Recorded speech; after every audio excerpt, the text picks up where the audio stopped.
দুইটা ফর্মুলা বলবো, এই দুইটা ফর্মুলার উপরে যে চলবে ইনশাআল্লাহ সে নবীর সঙ্গে জান্নাতে থাকবে।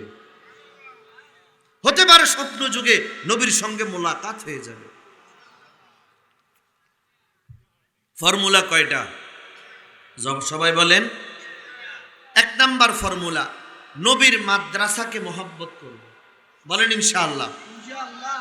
দুই নাম্বার ফর্মুলা, নবী বলেন মান আহাব্বা সুন্নতি ফাকাদ আহাব্বানি ওয়া মান আহাব্বানি কানা মাই ফিল জান্নাহ। জোরে কন্না সুবহানাল্লাহ। কোরআনে কারীম খুলে দেখেন, আল্লাহ তাআলা বলেন কুল ইন কুনতুম তুহিব্বুনাল্লাহ ফাত্তাবিউনি। আল্লাহ বলেন, হে পয়গম্বর, আপনার উম্মতেরা যদি আমি আল্লাহরে ভালোবাসতে চায়, একটা যেন ফর্মুলা মানে, তারা যেন আপনি নবীর ইত্তেবা করে। ফলে কি হবে? আল্লাহ বলেন আমি আল্লাহ তারে দুইটা পুরস্কার দান করব। এক নাম্বার পুরস্কার ইউহিব্বুকুমুল্লাহ, আমি আল্লাহ নিজেই তারে মহব্বত করব। দুই নাম্বার পুরস্কার ওয়াগফির লাকুম যুনুবাকুম, আমি আল্লাহ তার জিন্দেগীর সমস্ত গুনাহ মাফ করে দেব। আসেন এবার মূল কথায়। মান আহাব্বা সুন্নতি, যে নবীর সুন্নতকে মহাব্বত করলো, ওয়ামান আহাব্বানি, সে যেন নবীরেই মহাব্বত করলো। আর যে নবীরে মহাব্বত করবে, নবীজি বলেন সে আমার সঙ্গে জান্নাতে থাকবে। তার মানে দ্বিতীয় নম্বর ফর্মুলা সুন্নত। বলেন কি? আবার বলেন, আবার বলেন। আমার আব্বাজান রহমতুল্লাহ আলাইহি প্রায় সময় কথাটা বলতেন, সুন্নত মতো জিন্দিগি সবই হবে বন্দিগি। সুবহানাল্লাহ। বলেন সুন্নত মতো সবই হবে। আল্লাহু আকবার।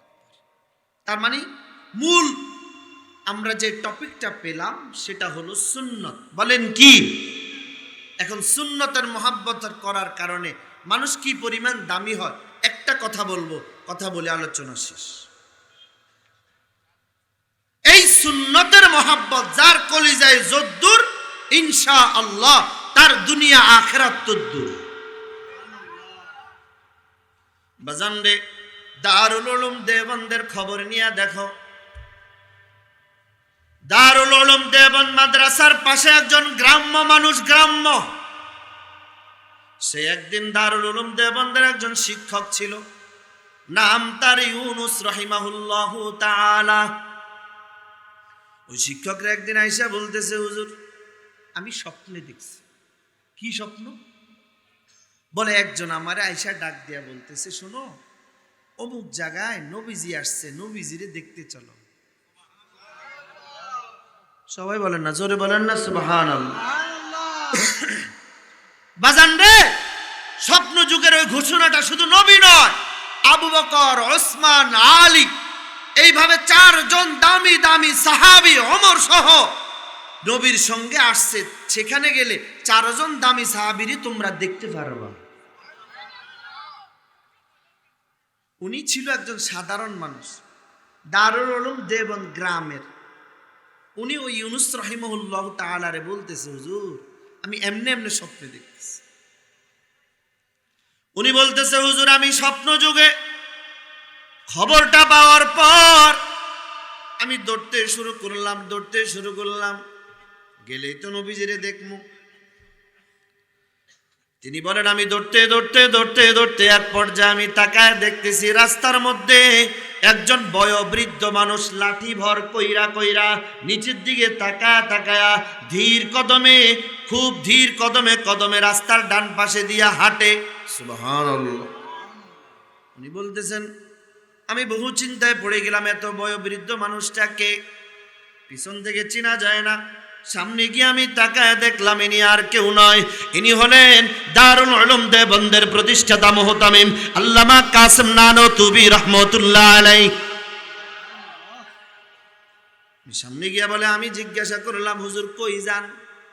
অমুক জায়গায় নবী আসছে, সেখানে গেলে নবীরে দেখতে পারমু, এর লাইগা যাই।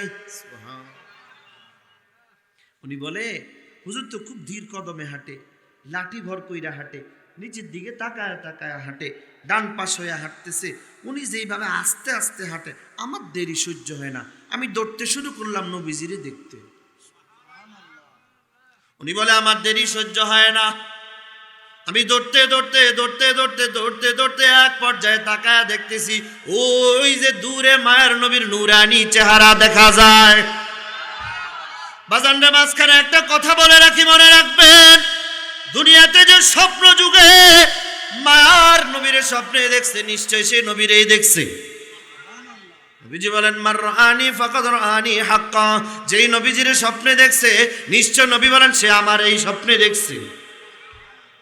বাকি স্বপ্নের কথাটা কারো করে কইয়েন না, শায়েখ থাকলে শায়েখের কাছে কইয়েন, যারে তারে শুনাইয়েন না।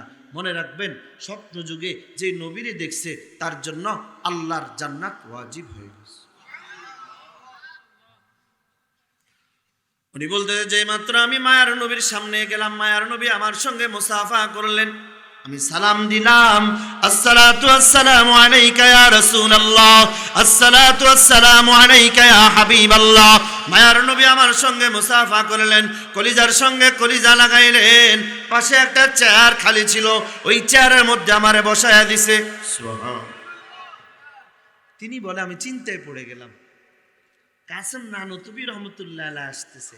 কাসেম নানতুবি রহমতুল্লাহ কে আপনারা চিনেন? ওই কাসেম নানতুবি রহমতুল্লাহ আলাইহি রে নবীজি স্বপ্নে যুগে কয়, কাসেম এমনে এমনে কইরা মাদ্রাসা করবা, আর যেই মাদ্রাসার অঙ্কন নবীজি স্বপ্ন যুগে দেখায় দিছে ওই মাদ্রাসার নাম দারুল উলুম দেওবন্দ। তিনি চিন্তায় পড়ে গেলেন, আসতেছে তো কাসেম নানতুবি, তারে নবীজি কোথায় বসাবে? আর কোনো চেয়ার খালি নাই, দুই পাশে দুইজন সাহাবী, বাকি দুই পাশে দুইজন সাহাবী, একটা চেয়ার খালি ছিল, ওই চেয়ারে আমারে বসায় দিছে। উনি বহু চিন্তা করার পর এক পর্যায়ে তাকায় দেখতেছে ওই কাসেম নানতুবি রহমতুল্লাহ আলাইহি ছোট্ট ছোট্ট কদমে ডান পাশ হইয়া নিচের দিকে তাকায় তাকায় সামনের দিকে উগাইতেছে। যেই মাত্র মায়ার নবীর সামনে দাঁড়াইলেন, মায়ার নবী মুসাফা করলেন, কলিজার সঙ্গে কলিজা লাগাইলেন। উনি বলতেছেন আমি টেনশনে পড়ে গেলাম, কেমনে গো এ কাসেম নানতুবির মায়ার নবী কোথায় গো বসাবে? এক পর্যায়ে আমি তাকায় দেখতেছি মায়ার নবী কাসেম নানতুবির কোনো চেয়ারে বসায় নাই। এক পর্যায়ে আমি তাকায় দেখতেছি মায়ার নবী নিজের চেয়ারের মধ্যে বসিয়া গেলেন। এরপরে ওই কাসেম নানতুবির মায়ার নবীর কোলের মধ্যে বসায়া দিছে। মায়ার নবী ডাক দেয়া কয়, রে কাসেম শুনে রাখো, আমি নবীজি তোমারে কেন আমার কোলের মধ্যে বসায় নিলাম শুনে রাখো। কারণ কি জানো? তোমার আসার পথে যেই হাঁটাটা, নিচের দিকে তাকা তাকা হাঁটা, এটা আমি নবীর সুন্নত। লাঠি ভর কইরা হাঁটা, এটা আমি নবীর সুন্নত। ধীর কদমে হাঁটা, এটা আমি নবীর সুন্নত। নিচের দিকে তাকা তাকা হাঁটা, এটা আমি নবীর সুন্নত। আমি নবীর সুন্নতকে মহব্বত করেছো, আমি নবীর সুন্নতকে মহব্বত করার কারণে আমি নবী তোমারে কোথাও বসাইতাম না, আমি নবীর কোলের মধ্যে তোমারে বসায়া দিছি। বলেন বাজান, ওই সুন্নত মানলে দাম বাড়ায় দিবেন কে? এই জন্য বাজান মনে রাখবেন, সুন্নত মতো জিন্দেগি সবই হবে বন্দিগি। বলেন সুন্নত মতো জিন্দেগি, আবার বলেন সুন্নত মতো জিন্দেগি, সুন্নত মতো জিন্দেগি। এখন আসেন সুন্নতের আরেকটু কথা বলি। সিরাতে মুস্তাফা কিতাবের মধ্যে আল্লামা ইদ্রিস কান্ধলুবি রহমতুল্লাহ আলাইহি লেখে, মায়ার নবীর অন্তিম সময় যে মাত্র মায়ার নবী মৃত্যু সজ্জায়, নবীজির মাথার পাশে একটা ভাণ্ড ছিল, ভাণ্ড পানির ভাণ্ড। বারবার হাত ভিজায়, আর হাত ভিজায় চেহারার মধ্যে মায়ার নবী মুসে আর বলে, লা ইলাহা ইল্লাল্লাহ ইন্না লিল মাউতি সাকরাত। আল্লাহ ছাড়া কোনো ইলাহ নাই, নিশ্চয়ই মৃত্যুর কষ্ট বড় বড় কঠিন।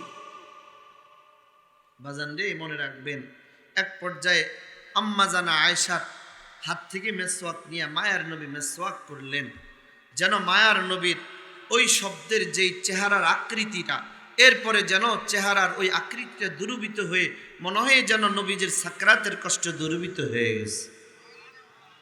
নবীজির সাকরাতের কষ্টের ব্যাপারে কোনো প্রশ্ন আসে না, কিন্তু উম্মতের জন্য এই ওয়াজ হলো, মনে রাখবা, যারা দুনিয়ার জিন্দেগিতে সুন্নতের মেসওয়াককে আঁকড়ে ধরতে পারবা, ইনশাআল্লাহ তোমার মৃত্যুর সময় আল্লাহ তাআলা সাকরাতের কষ্ট দূরীভূত করে দিবে।